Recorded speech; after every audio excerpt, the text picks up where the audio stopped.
Catherine Feore, EU reporter. Can I ask, some people have said that the fact that Barroso went to Goldman Sachs in particular was somehow worse than any other company. And I was wondering, other people have said today that maybe there are some companies that are worse than others. Do you think there should be some sort of company blacklist? Or how would you determine which companies are suitable and which aren't? Thank you.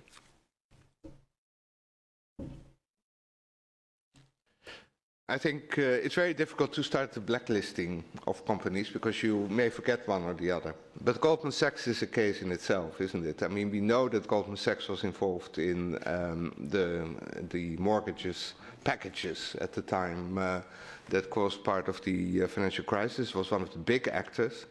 We know that Goldman Sachs had a negative role when giving all these loans in a certain form to Greece, which made the Greek government very vulnerable. So Goldman Sachs was really in the heart of the financial crisis and in the heart of misery of many, many people in Europe, even today, if you look at the unemployment and the youth unemployment.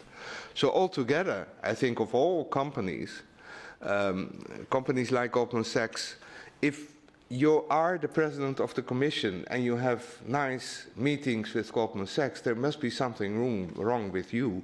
You don't need a blacklist for that. You need an ethical committee who just thinks like the citizens in Europe do. And the citizens in Europe, Goldman Sachs is one of the worst companies for all normal people in Europe.